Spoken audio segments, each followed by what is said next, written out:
अब इसके साथ ही नाज़रीन आपको बताएं कि दरिया खां में PP 90 में ज़मनी इलेक्शन के हवाले से बखर पुलिस का अमन व अमान के हवाले से भरपूर ताकत का मुजाहिरा फ्लैग मार्च का इनकाद किया गया है। इसी हवाले से मज़ीद बता रहे हैं हमारे नुमाइंदे राना अमजद बोबी। राना अमजद बोबी बताइएगा।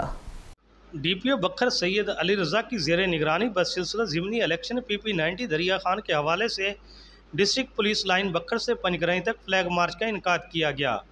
दौरान फ्लैग मार्च असास पोलिंग स्टेशन का विजिट किया। फ्लैग मार्च में ज़िला हाजा की जुमला नफरी ने शिरकत की। फ्लैग मार्च का मकसद इलाका में किसी भी नाखुशगवार वाक़े से निपटने के लिए पुलिस हाई अलर्ट है। जगह जगह पुलिस के नौजवान तैनात हैं। इलाका में अमन अमान की सूरत हाल हर हाल में बरकरार रखने में शहरी अवाम पुलिस का साथ दें। हल्का PP 90 में दफ़ा 144 नाफिज कर दिया गया है। इलेक्शन मुहिम इलेक्शन कमीशन ऑफ पाकिस्तान के जारी करदा कोड ऑफ कंडक्ट को मद्देनज़र रखते हुए पुरअमन तरीके से करें। किसी भी दीगर उम्मीदवार के पोस्टर बैनर्स ना उतारें और ना फाड़ें। मुकामी पुलिस के अलावा PC की नफरी इलीट फोर्स रेंजर्स के नौजवान हिस्सा ले रहे हैं। किसी भी नाखुशगवार वाक़े से निपटने के लिए पुलिस हाई अलर्ट है। मज़ीद DPO बखर ने कहा कि इलेक्शन कमीशन ऑफ पाकिस्तान को इजाफी चार्ज इलाका मजिस्ट्रेट का दिया गया है। इलेक्शन मुहिम इलेक्शन कमीशन ऑफ पाकिस्तान की जारी करदा कोड कंडक्ट को मद्देनज़र रखते हुए पुरअमन तरीक़े से करें।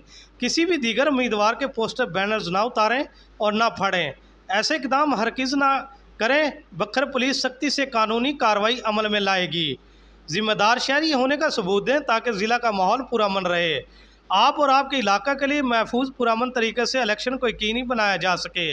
इलाका की आवाम इलेक्शन कमीशन की जारी करदा हिदायत पर अमल करें। दौरान फ्लैग मार्च DPO बखर सैयद अली रज़ा ने ज़िमनी इंतखाबात के एक कैटेगरी पोलिंग स्टेशन का विज़िट किया। पोलिंग स्टेशन की सिक्योरिटी और इंतज़ामी मामलात के हवाले से हिदायत दी और कहा कि सिक्योरिटी और लॉ एंड आर्डर को बरकरार रखना पुलिस की जिम्मेदारी है।